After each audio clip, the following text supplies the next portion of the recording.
Hello everyone, welcome back to Try and Taste Kitchen. આજે હું તમારી સાથે શેર કરીશ અસલ કાઠિયાવાડી સ્વાદમાં એકલા રીંગણાનું શાક બનાવવાની રેસીપી। શિયાળામાં એકલા રીંગણાનું શાક સાથે બાજરીનો રોટલો અને એમાં પણ આપણે ચોળીને રોટલો ખાવાની તો મજા પડી જાય એવું આ ટેસ્ટી શાક બનશે। તો રેસીપીને એન્ડ સુધી જરૂર જોજો। જો તમને રેસીપી ગમે તો વિડીયોને લાઇક કરજો, શેર કરજો અને આવી જ નવી રેસીપી જોવા માટે હજુ સુધી ચેનલને સબસ્ક્રાઈબ ના કરી હોય, નવા હો તો ચેનલને સબસ્ક્રાઈબ કરી બાજુમાં આપેલો બેલ આઇકન જરૂરથી પ્રેસ કરજો। તો ચાલો રેસીપી સ્ટાર્ટ કરીએ। તો રીંગણનું શાક બનાવવા માટે અહીંયા મેં માર્કેટમાં મળતા ગ્રીન કલરના રીંગણ લીધા છે, લીલા કલરના, એકદમ સરસ કૂણા માખણ જેવા, બી બિલકુલ નથી, તમે જોઈ શકો છો। તો એવા ટાઈપના રીંગણા લેશું તો એકદમ સરસ મીઠું શાક બનશે। આ ટાઈપના રીંગણ ના મળતા હોય તો તમે બીજા કોઈ પણ ટાઈપના તમને મળતા હોય એ લઈ શકો છો। તો રીંગણને આપણે ધોઈ લેવાના છે, ત્યારબાદ ઉપરથી ડીચા કાઢી એને આ રીતે પીસીસમાં આપણે કટ કરી લઈશું। તો અહીંયા મેં બે રીંગણને આ રીતે સમારીને પાણીમાં રાખી લીધા છે, તમે જોઈ શકો છો। એકદમ સરસ આ રીતે નાના નાના પીસીસ આપણે કરવાના છે જેથી રીંગણ આપણા એકદમ જલ્દી ચડીને તૈયાર થઈ જાય।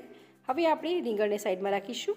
ત્યારબાદ અહીંયા મેં એક મોટી ચમચી લસણની ચટણી લીધી છે। લસણની ચટણી કઈ રીતે બનાવવાની એની રેસીપી મેં ઓલરેડી ચેનલ ઉપર શેર કરી છે, લિંક હું ડિસ્ક્રિપ્શન બોક્સમાં આપી દઈશ, તમે ત્યાંથી ચેક કરી શકો છો। તો હવે આપણે એક મોટી વાડકી લઈશું અને લસણની ચટણી આપણે વાડકીમાં લઈ લેવાની છે। ત્યારબાદ હવે આપણે 1.5 ચમચી જેટલું ધાણા જીરું પાવડર ઉમેરી એમાં 2 થી 3 ચમચી પાણી ઉમેરીશું। ત્યારબાદ આપણે ધાણા જીરું પાવડર, લસણની ચટણી અને પાણી એકદમ સારી રીતે મિક્સ કરવાનું છે અને એક સરસ પેસ્ટ બનાવીને તૈયાર કરશું। જરૂરિયાત લાગે તો પાણી તમારે ઉમેરવું। તો આ ટાઈપની આપણે પેસ્ટ બનાવીને તૈયાર કરવાની છે। તો એકદમ પરફેક્ટ આપણી પેસ્ટ બનીને તૈયાર થઈ ગઈ છે, તમે જોઈ શકો છો કન્સિસ્ટન્સી। હવે આપણે આ પેસ્ટને સાઈડમાં રાખી દઈશું। ત્યારબાદ આપણે પેનને ગેસ ઉપર ગરમ કરવા માટે મૂકીશું અને તેમાં આપણે 4 મોટી ચમચી તેલ ઉમેરીશું। તેલની ક્વોન્ટિટી તમારે ઓછી કરવી હોય તો તમે 4ની જગ્યાએ 2 ચમચી તેલમાં પણ શાક બનાવી શકો છો।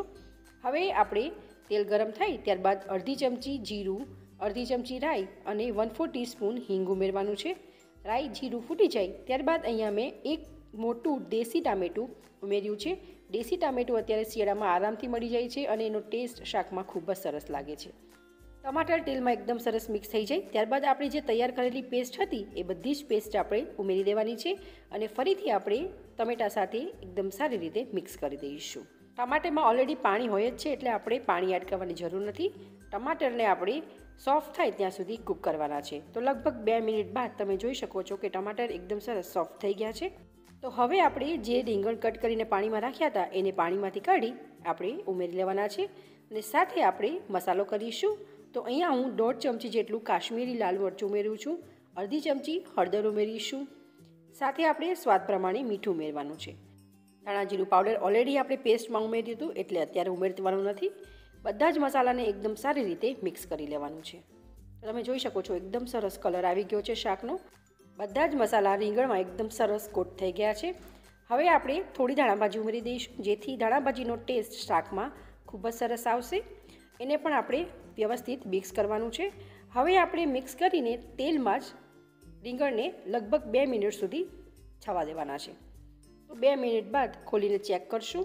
તમે જોઈ શકો છો કે રીંગણમાં ઉપરની જે છાલ છે એ થોડી થોડી કૂક થઈ ગઈ છે અને રીંગણ આપણા થવા લાગ્યા છે। તો હવે આપણે આ સ્ટેજ ઉપર થોડું ખાંડ ઉમેરીશું। રીંગણ થોડા કડશા ન લાગે માટે આપણે અડધી ચમચી જેટલી ખાંડ ઉમેરવાની છે। જો તમે ગળ્યું ના ખાતા હો તો સ્કીપ કરી શકો છો।